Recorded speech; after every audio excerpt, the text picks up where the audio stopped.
నమస్కారం. సిక్కోల హృదయ స్పందన న్యూస్కు స్వాగతం. నేను మీ వెంకట్. ఈరోజు వార్తా విశేషాలు ఇలా ఉన్నాయి. స్త్రీ శక్తి పథకం కింద ఆర్టీసీ బస్సుల్లో ప్రయాణించే మహిళలు, ట్రాన్స్జెండర్లకు త్వరలో స్మార్ట్ కార్డులు అందజేయనున్నట్లు శ్రీకాకుళం ఎమ్మెల్యే గొండు శంకర్ అన్నారు. నగరంలోని స్త్రీ శక్తి పథకం ప్రచారంలో భాగంగా సూర్యమహల్ జంక్షన్ నుంచి 7 రోడ్ల కూడలి వరకు మహిళలతో కలిసి భారీ ర్యాలీ నిర్వహించారు. ఈ సందర్భంగా సూపర్ 6 పథకాలన్నింటికంటే స్త్రీశక్తి పథకం వల్ల ఎక్కువ మంది లబ్ధి పొందుతున్నారని అన్నారు. మహిళల సహకారంతో స్త్రీశక్తి పథకం గ్రాండ్ సక్సెస్ అయిందని ఎమ్మెల్యే గొండు శంకర్ అన్నారు.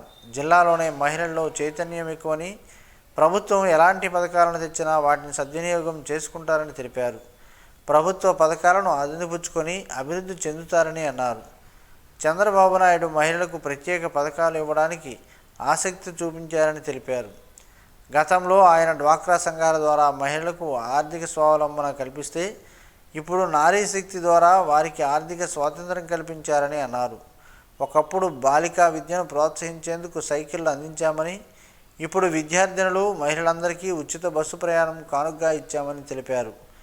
బస్ పాసుల కోసం క్యూ లైన్లో నిల్చునే శ్రమ తప్పిందని, ఆర్టీసీ బస్సుల్లో వెళ్తే భద్రత కూడా ఉంటుందని అన్నారు. స్త్రీశక్తి పథకాన్ని మహిళలు చాలా చక్కగా ఉపయోగించుకుంటున్నారని, అనవసర ప్రయాణాలు పెట్టుకోవడం లేదని తెలిపారు. రాష్ట్ర పరిస్థితిని అర్థం చేసుకుని అందుకు అనుగుణంగా సహకరిస్తున్న మహిళలకు ధన్యవాదాలు తెలిపారు.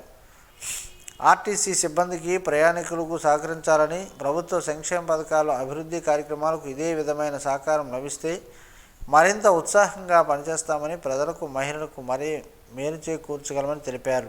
ఈ నెల 8వ తేదీ నుండి ప్రతిరోజు ఉదయం 9 గంటల నుండి 10 గంటల వరకు డైలీ యువర్ కలెక్టర్ కార్యక్రమం ఉంటుందని జిల్లా కలెక్టర్ స్వప్నదినకర్ పుణ్కర్ ఒక ప్రకటనలో తెలిపారు. ఎరువులు సంబంధిత విషయాలపై డైలీ యువర్ కలెక్టర్ కార్యక్రమం జరుగుతుందని ఆయన పేర్కొన్నారు. ఎరువులు సంబంధిత విషయాలపై కార్యక్రమం ద్వారా నేరుగా జిల్లా కలెక్టర్ దృష్టికి తీసుకురావచ్చని, అందుకు సంబంధించిన ఫోన్ నెంబర్ 08942 222 565, 08942 222 648లకు ఫోన్ చేయవచ్చని తెలిపారు. జిల్లాలోనే ఎన్జిఓ స్టేక్ హోల్డర్లతో డిఎల్ఎస్ఏ కార్యదర్శి హరిబాబు ఆధ్వర్యాన డిఎల్ఎస్ఏ కార్యాలయంలో ఈరోజు సెన్సిటైజేషన్ కార్యక్రమాన్ని నిర్వహించారు. ఈ సమావేశంలో మహిళలు, పిల్లలు, సీనియర్ సిటిజన్లు, అక్రమ రవాణా బాధితులు, ట్రాన్స్జెండర్లు, గిరిజనులు, అసంఘటిత కార్మికులు, వివిధ వర్గాల లక్ష్య సమూహాల ప్రయోజనం కోసం ఈ కార్యక్రమాన్ని రూపొందించబడిందని కార్యదర్శి కె హరిబాబు పేర్కొన్నారు. అలాగే సంబంధిత కార్యాలయ సిబ్బందులు వారు అందిస్తున్న ప్రభుత్వ పథకాల గురించి సవివరంగా వివరించారు. జిల్లాలో గల ఎన్జిఓస్ వారు అందిస్తున్న సేవలను పేర్కొన్నారు.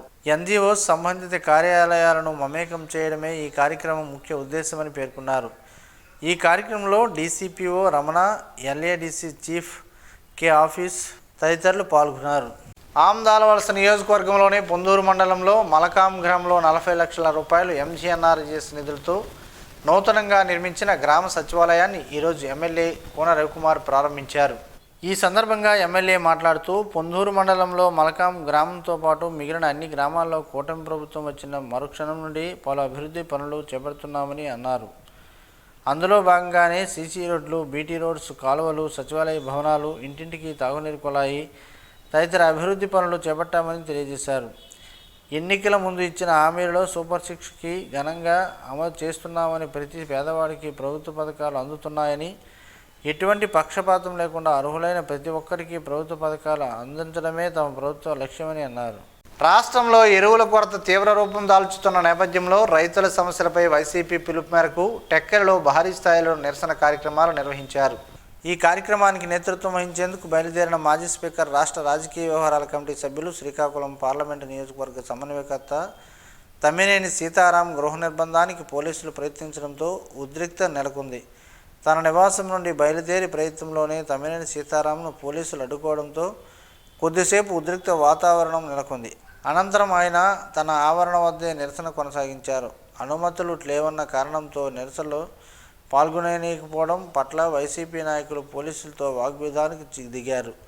ఈ సందర్భంగా తమ్మినేని మాట్లాడుతూ ప్రజా ఉద్యమాలు, గృహ నిర్బంధాలు ఆపలేదని, పాలన చేయలేని ప్రభుత్వం అధికారంలో ఉండటానికి అర్హత లేదు అని తీవ్ర స్థాయిలో విమర్శించారు. రాష్ట్రంలో పదవుల కొరత రైతాంగానికి తీవ్ర ఇబ్బందులకు గురిచేస్తుందని ఆయన ఆవేదన వ్యక్తం చేశారు. సాధారణంగా ఎరువు బ్లాక్ మార్కెట్లోకి చేరిందని, దాని కారణంగా 260 రూపాయలు ఉండే యూరియా ధర బహిరంగ మార్కెట్లో 800 రూపాయలకు చేరిందని, రైతులు తెల్లవారుజాము నుండి ఎరువుల షాపులు, రైతు భరోసా కేంద్రాల వద్ద క్యూ లైన్ నిలబడే పరిస్థితి నెలకొందని తమ్మినేని అన్నారు. తన సుదీర్ఘ రాజకీయ జీవితంలో రైతు ఎంత దుర్భర పరిస్థితులు ఎదుర్కోలేదని ఆయన అన్నారు. ఈ కార్యక్రమంలో వైఎస్ఆర్ పార్టీ యువ నాయకులు తమ్మినేని చిరంజీవినాగ్, డీసీసీబీ మాజీ డైరెక్టర్ బుడ్డేపల్లి నారాయణరావు, బూత్ కమిటీ రాష్ట్ర కార్యదర్శి అల్లంశెట్టి ఉమామహేశ్వరరావు, పైడి రాణా ప్రతాప్, గురుగుబెల్లి ప్రభాకర్, మెట్ట కృష్ణ తదితర వైఎస్ఆర్ పార్టీ నాయకులు, కార్యకర్తలు పాల్గొన్నారు. ప్రభుత్వం మందస జీడి కార్మికుల సమస్యలను పరిష్కరించకపోతే పోరాటాన్ని ఉధృతం చేస్తామని సిఐటియు నాయకులు, జీడి కార్మిక సంఘం నాయకులు ప్రభుత్వాన్ని హెచ్చరించారు. జీడి కార్మికులకు పూర్తిస్థాయి పనిదినాలు కల్పించాలని, కాల్చిన పిక్కలు అక్రమ తరలింపును ఆపాలని కోరుతూ ఆర్ఎన్బి బంగ్లా నుండి కలెక్టర్ ఆఫీస్ వరకు ర్యాలీ నిర్వహించారు. అనంతరం జరిగిన ధర్నాను ఉద్దేశించి వక్తలు మాట్లాడుతూ, మందస జీడి యాజమాన్యాలు కాల్చిన పిక్కలను పరిశ్రమలో పనిచేసిన కార్మికులకు ఇవ్వకుండా అక్రమంగా వేరే ప్రాంతాలకు తరలిస్తుంటే ప్రభుత్వం యంత్రాంగం ఎందుకు చర్యలు తీసుకోవడం లేదని ప్రశ్నించారు. గత 26 సంవత్సరాలుగా పనిచేస్తున్న కార్మికులకి పని ఇవ్వకుండా, చట్ట వ్యతిరేకంగా లైసెన్సులు లేకుండా ఇతర ప్రాంతాలకు తరలించి అక్రమ పద్ధతిలో యాజమాన్యాలు వ్యవహరించడం చట్ట వ్యతిరేకమైన చర్యని వారు విమర్శించారు. జీడి కార్మికులు అతి తక్కువ వేతనాలతో దుర్భరమైన జీవితాలు అనుభవిస్తున్నారని, కనీస వేతనాలు కానీ, పిఎఫ్, ఈఎస్ఐ, 8 గంటల పని దినాలు, అదనపు పనికి అదనపు వేతనం మొదలు కార్మిక చట్టాలు అమలు చేయకుండా యాజమాన్యాలు కార్మిక చట్టాలు తుంగలో తొక్కి ప్రభుత్వం అండతో కార్మికులను తీవ్రంగా దోపిడీ చేస్తున్నాయని విమర్శించారు. చట్టాలు ఉల్లంఘిస్తున్న యాజమాన్యాలపై ప్రభుత్వ యంత్రాంగం ఎందుకు చర్యలు తీసుకోవడం లేదో సమాధానం చెప్పాలని ప్రశ్నించారు. లైసెన్స్ లేకుండా కాల్చిన పిక్కలను వేరే చోటుకి ఏ విధంగా తరలిస్తారని వారు ప్రశ్నించారు. పరిశ్రమలో పనిచేస్తున్న కార్మికులకు పూర్తిస్థాయి పని కల్పించాలని, పిఎఫ్, ఈఎస్ఐ అమలు చేయాలని, జీడి కార్మికులకు గ్లౌజులు ఇవ్వాలని, ప్రమాద బీమా సౌకర్యం కల్పించాలని వారు ప్రభుత్వాన్ని డిమాండ్ చేశారు. జీడి కార్మికుల పోరాటానికి సిపిఎం పార్టీ జిల్లా కార్యదర్శి డి గోవిందరావు తమ సంపూర్ణ మద్దతుని తెలిపారు. ఈ కార్యక్రమంలో సిఐటియు జిల్లా అధ్యక్షులు సిహెచ్ అమర్నాయుడు, జిల్లా కార్యదర్శి ఎన్ గణపతి, జిల్లా జీడి కార్మిక సంఘం నాయకులు Allu Hemalatha, CH Chandramma, CH Janakamma, K Seshamma, P Savitri, G Balamma, K Kumari, K Santhamma, K Saraswati, B Bharati, K Dhanamu, D Lakshmi, M Danamma, D Bharatamma తదితరులతో పాటు జీడి కార్మికులు పాల్గొన్నారు. రైతు సమస్యలను పరిష్కరించాలని యువ నాయకులు ధర్మాన రామ్ మనోహర్ నాయుడు ఆధ్వర్యంలో ఆర్డీఓ కార్యాలయ పరిపాలనాధికారికి వైసీపీ నాయకులు వినతిపత్రం అందజేశారు. ఈ సందర్భంగా యువనేత ధర్మాన రామ్ మనోహర్ నాయుడు మాట్లాడుతూ, రైతులు యూరియా కోసం నానా ఆగచాట్లు పడుతున్నారని, వారికి న్యాయం చేయాలని డిమాండ్ చేశారు. ప్రభుత్వం చెప్పిన మాటలకు క్షేత్రస్థాయిలో యూరియా లభ్యం అయ్యే తీరు వేరువేరుగా ఉందని ఎద్దేవా చేశారు. ఈ కార్యక్రమంలో పార్టీ రాష్ట్ర పోలినాటి విభాగం అధ్యక్షులు అంబటి శ్రీనివాసరావు, రాష్ట్ర రైతు విభాగం వర్కింగ్ జోన్ ప్రెసిడెంట్ గారమండల పరిషత్ అధ్యక్షులు గుండు రఘురాం, డీసీఎంఎస్ మాజీ చైర్మన్ గుండు కృష్ణమూర్తి, శ్రీకాకుళం రూరల్ మండలం జడ్పీటీసీ ప్రతినిధి హెచ్చెర్ల శ్రీధర్, మాజీ ఏఎంసీ చైర్మన్ మోకాల తాతబాబు, గార మండలం పార్టీ అధ్యక్షులు పేసు గోవిందరాజులు, పార్టీ జిల్లా గ్రీవెన్స్ విభాగం అధ్యక్షులు రౌత్ శంకర్రావు తదితరులు పాల్గొన్నారు. పోలీస్ శాఖలో 7 సంవత్సరాల పాటు విశేష సేవలందించిన పోలీస్ జాగిలం టీనా అనారోగ్యంతో చికిత్స పొందుతూ తుదిశ్వాస విడిచినట్లు జిల్లా ఎస్పీ కేవీ మహేశ్వరరెడ్డి సోమవారం సాయంత్రం ఓ ప్రకటన ద్వారా తెలిపారు. టీనా మృతి పట్ల జిల్లా ఎస్పీ కేవీ మహేశ్వరరెడ్డి సంతాపం వ్యక్తం చేసి అధికార లాంఛనాలతో అంత్యక్రియలు నిర్వహించేందుకు ఆదేశించారు.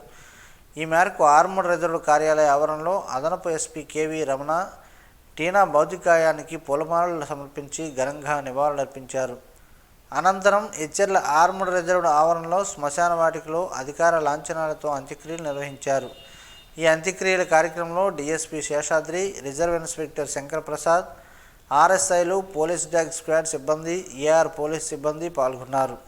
అధునాతన సాంకేతిక పరిజ్ఞానంతో కూడిన 108 అంబులెన్స్ను ఎమ్మెల్యే గుండు శంకర్ ఎన్టీఆర్ మున్సిపల్ మైదానంలో మంగళవారం లాంఛనంగా ప్రారంభించారు. శ్రీకాకుళం నియోజకవర్గ అవసరాల కోసం కేటాయించిన ఈ అంబులెన్స్ ప్రారంభించుకోవడం సంతోషంగా ఉందని ఎమ్మెల్యే సందర్భంగా పేర్కొన్నారు. ప్రజలకు మెరుగైన వైద్య సేవలు అందించేందుకు ప్రభుత్వం కట్టుబడి ఉందని తెలిపారు. అత్యవసర పరిస్థితుల్లో ఈ కొత్త అంబులెన్స్ వేగవంతమైన, నాణ్యమైన సేవలను అందించి ప్రజలకు ప్రాణాలను కాపాడడంలో కీలక పాత్ర పోషిస్తుందని అన్నారు. గర్భాశయ క్యాన్సర్ నుంచి సర్వైకల్ వ్యాక్సిన్ రక్షణ కల్పిస్తుందని ప్రముఖ గైనిక్ వైద్య నిపుణులు డాక్టర్ దానేటి శ్రీధర్ తెలిపారు. నగరంలోని మెడికవర్ ఆసుపత్రిలో విద్యార్థులకు 3వ దశ వ్యాక్సిన్ను మంగళవారం అందించారు. ఈ సందర్భంగా డాక్టర్ దానేటి శ్రీధర్ మాట్లాడుతూ సర్వైకల్ వ్యాక్సిన్ సాధారణంగా హెచ్ఐవి వ్యాక్సిన్ అని పిలువబడుతుందని అన్నారు. ఇది గర్భాశయ క్యాన్సర్, ఇతర హెచ్పివి, జననేంద్రియ మొటిమల నుండి రక్షిస్తుందని తెలిపారు. ఈ వ్యాక్సిన్ అధిక ప్రమాదకరమైన హెచ్పివి జాతులకు వ్యతిరేకంగా నిరోధక వ్యవస్థ ప్రేరేపించడం ద్వారా పనిచేస్తుందని అన్నారు. 9 నుండి 12 సంవత్సరాల వయసులో లైంగిక కార్యకలాపాలు ప్రారంభించడానికి ముందే టీకాలు చేయడం అత్యంత ప్రభావవంతంగా ఉంటుందని తెలిపారు. భారతదేశంలో గార్డ్పిల్ 4, గార్డ్సిల్ 9 వంటి వ్యాక్సిన్లు అందుబాటులో ఉన్నాయని తెలిపారు. హెచ్ఐవి వ్యాక్సిన్ శరీరానికి సురక్షితమైన మార్గాన్ని అందిస్తుందని, ఇది హెచ్ఐవి వైరస్లో భాగాలను గుర్తించి వాటికి వ్యతిరేకంగా ప్రతిరోధకాలను ఉత్పత్తి చేస్తుంది. గర్భాశయ క్యాన్సర్ నోరు, గొంతు, తల, మెడ వంటి ప్రాంతాలలో హెచ్పివి సంబంధిత క్యాన్సర్ల నుండి రక్షిస్తుందని తెలిపారు. జననేంద్రియ మొటిమల నుండి కూడా కల్పిస్తుందని వివరించారు. ఈ కార్యక్రమంలో మెడికవర్ సిబ్బంది, విద్యార్థులు పాల్గొన్నారు. వైసీపీ అధిష్టానం పిలుపు మేరకు అన్నదాత పోరులో పాల్గొనేందుకు సిద్ధమైన వైసీపీ రాష్ట్ర యోజన విభాగం ఉపాధ్యక్షులు మెంటాడ స్వరూప్ను ఈరోజు పోలీసులు గృహ నిర్బంధం చేశారు. ఈ సందర్భంగా ఆయన మాట్లాడుతూ వైఎస్ఆర్సీపీ వ్యవస్థాపకులు వైఎస్ జగన్మోహన్ రెడ్డి అన్నదాత పోరు పిలుపుతో కూటమి ప్రభుత్వం వణికిపోతుందని అన్నారు. ఈ కార్యక్రమంలో ఎవరు పాల్గొనవద్దంటూ రైతులకు బెదిరింపులు, వైఎస్ఆర్సీపీ నాయకులకు పోలీసులు నోటీసులు ఇస్తున్నట్లు తెలిపారు. పోలీస్ యాక్ట్ అమల్లో ఉందంటూ వైఎస్ఆర్సీపీకి చెందిన పలువురు నాయకులను గృహ నిర్బంధం చేశారని, ఇలాంటి అరెస్టులకు తాము భయపడమని, ప్రజల కోసం పోరాటానికి సిద్ధమని చెప్పారు. రాగోలులోని జెమ్స్ ఆసుపత్రిలోని ఫిజియోథెరపీ ఆసుపత్రిలో ఫిజియోథెరపీ విభాగం ఆధ్వర్యాన సోమవారం ప్రపంచ ఫిజియోథెరపీ దినోత్సవం నిర్వహించారు. ఈ సందర్భంగా నిర్వహించిన పోస్టర్, పోడియం ప్రజెంటేషన్ పోటీలో విద్యార్థులు పాల్గొని బహుమతులను సొంతం చేసుకున్నారు. ఈ ఏడాది వరల్డ్ ఫిజియోథెరపీ థీమ్ అయిన హెల్దీ ఏజింగ్, ఆరోగ్యకర వృద్ధాప్యం గురించి వక్తలు అవగాహన కల్పించారు. ఆస్ట్రేలియాలో పనిచేస్తున్న ఫిజియోథెరపిస్ట్ శ్రీనివాస్, అశోక్ కుమార్లు వెబినార్లో ఇక్కడ విద్యార్థులకు పలు సూచనలు తెలియజేశారు. అక్కడ ప్రస్తుతం నిర్వహిస్తున్న ఫిజియోథెరపీ సేవలను తెలియజేశారు. ఈ కార్యక్రమంలో డాక్టర్ సౌజన్య, బరాటం సంతోష్ కుమార్, కళాశాల ప్రిన్సిపల్ రాహుల్ షేక్, డాక్టర్ హేమంత్ తదితరులు పాల్గొన్నారు. ఆటో, మ్యాక్సీ, క్యాబ్ డ్రైవర్లను ఆదుకోవాలని కోరుతూ ఈ నెల 11న చేయనున్న చెలో కలెక్టరేట్ కార్యక్రమాన్ని జయప్రదం చేయాలని సిఐటియు నాయకులు కోరారు. మంగళవారం నగరంలో ఆటో కార్మికులతో కలిసి ఆయన కరపత్రం ఆవిష్కరించారు. ఈ సందర్భంగా ఆయన మాట్లాడుతూ ఉచిత బస్సు పథకం వలన ఉపాధి కోల్పోతున్న ఆటో, మ్యాక్సీ, క్యాబ్ డ్రైవర్లకు రాష్ట్ర ప్రభుత్వం సంవత్సరానికి 30,000 రూపాయలు చెల్లించాలని డిమాండ్ చేశారు. పిఎఫ్, ఈఎస్ఐలతో కూడిన సంక్షేమ చట్టం చేయాలని అన్నారు. రాష్ట్ర ప్రభుత్వం మహిళలకు కల్పించిన ఫ్రీ బస్ సౌకర్యం కారణంగా ఆటో డ్రైవర్లు కిరాయిలు లేక తీవ్రంగా నష్టపోతున్న ప్రభుత్వం ఆదుకోకపోవడం అన్యాయమని అన్నారు. నిరుద్యోగ సమస్య వలన ప్రైవేట్ ఫైనాన్స్ దగ్గర అధిక వడ్డీలకు తెచ్చిన అప్పులతో ఆటోలను కొనుగోలు చేసి స్వయం ఉపాధి పొందుతున్న ఆటో డ్రైవర్లు ప్రయాణికులకు సేవలందిస్తూ కుటుంబాలను పోషించుకుంటున్నారని ఆవేదన వ్యక్తం చేశారు. రాష్ట్ర ప్రభుత్వంపై ఒత్తిడి తేవడం కోసం సెప్టెంబర్ 11న శ్రీకాకుళం కలెక్టరేట్ వద్ద నిర్వహించే ధర్నాలో పెద్ద సంఖ్యలో ఆటో, మ్యాక్సీ, క్యాబ్ డ్రైవర్లు పాల్గొని జయప్రదం చేయాలని పిలుపునిచ్చారు.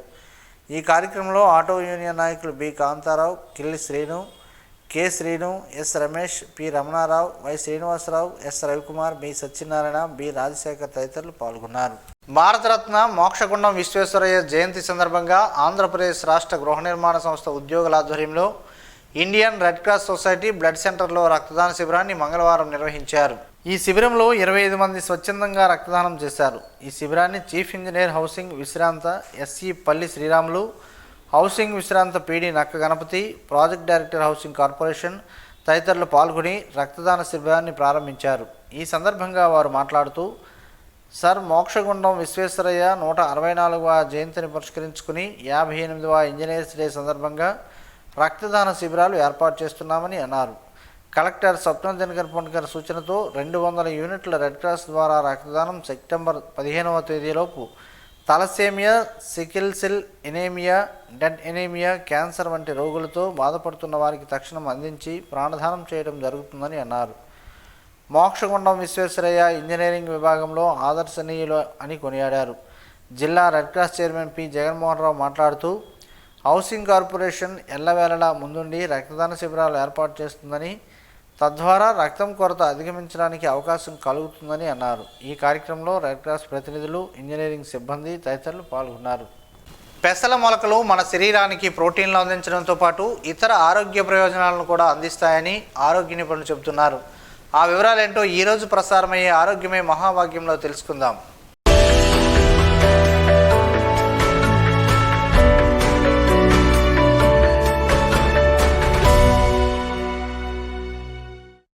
విటమిన్లు, ఖనిజాలతో సమృద్ధిగా లభించే పెసల మొలకలను తరచూ తింటే సంపూర్ణ ఆరోగ్యం సొంతమవుతుంది. వీటి పూర్తి ప్రయోజనాలు ఏంటో చూద్దాం. చిక్కుడు, బఠానీ, పెసలు, పల్లీలు వంటి మొలకెత్తించిన పప్పు గిరితలు మా ఆరోగ్యానికి ఎంతో మేలు చేస్తాయి. మొలకలు మన శరీరానికి ప్రోటీన్లు అందించడంతో పాటు ఇతర ఆరోగ్య ప్రయోజనాలు కూడా అందిస్తాయి. విటమిన్లు, ఖనిజాలతో తమ సమృద్ధిగా లభించే సజీవాన్ని తరచూ తింటే సంపూర్ణ ఆరోగ్యం సొంతమవుతుంది. శరీరంలోని ఏమాత్రం కొవ్వు లేని లీన్ బాడీ కోసం ట్రై చేసేవారికి సెలవులు పెసల మొక్కలు స్పాన్సర్డ్గా గ్రీన్ గ్రామ్ చాలా ఉపయోగపడుతుంది. ఏ భయము లేకుండా వీటిని రోజు తినచ్చు. పెసల మొలకలలో ఫైబర్ చాలా అధికంగా లభిస్తుంది. బరువు తగ్గడానికి ప్రయత్నించే వారికి వీటికి మంచి మొలకలు లేవని చెప్పవచ్చు. ఫైబర్ ఇందులో ఎక్కువగా ఉండటం వల్ల వీటిని తినగానే కడుపు నిండిన భావన కలుగుతుంది. అప్పుడు అతిగా ఆహారం తినబుద్ధి కాదు. ఆకలి దప్పులు కూడా తీరుతాయి. ఫలితంగా బరువు తగ్గడం సాధ్యమవుతుంది. పెసర మొలకలు vitamin B, phosphorus, potassium, magnesium వంటి పోషకాల నిలయం. ఈ మొలకల్లో అధికంగా లభించే ఐరన్ శరీరంలోనే హిమోగ్లోబిన్ స్థాయిలను పెంచుతుంది. ఈ ఫలితంగా రక్తహీనత సమస్య చాలా వరకు తగ్గుతుంది. మొలకెత్తిన పెసరలోనే సంక్లిష్ట పోషకాలు కడుపులోకి వెళ్ళిన తర్వాత చాలా చిన్న చిన్న పదార్థాలుగా మారుతాయి. అలా అణువులుగా మారిన ఆ పోషకాలు చాలా త్వరగా ఈజీగా జీర్ణమవుతాయి. వీటిలో లభించే ప్రోటీయోలిటిక్ ఎంజైమ్స్ వల్ల తిన్న ఆహారం అంతా చక్కగా తొందరగా జీర్ణమవుతుంది. కార్బోహైడ్రేట్లు, ప్రోటీన్లను సవ్యంగా అరిగి వంట పడతాయి.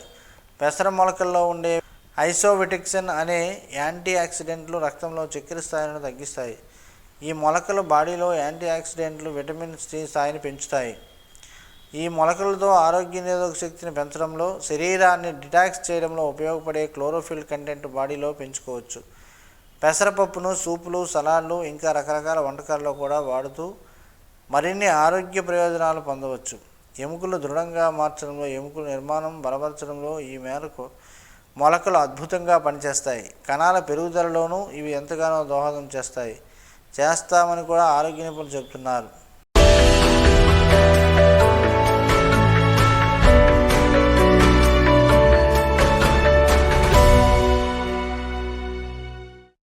ఈరోజు వార్తల్లో ఒక మంచి మాటను విందాం, ఆచరిద్దాం. సమాజ శ్రేష్ఠని కాంక్షిస్తున్న మహనీయుల మాటల్లో నుంచి ఈరోజు.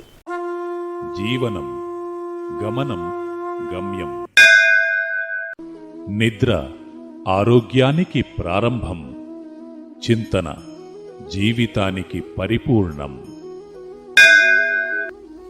సూర్యుడు ప్రసరించినంత వరకు నూతనంగా కనిపించేది ఏదీ లేదు.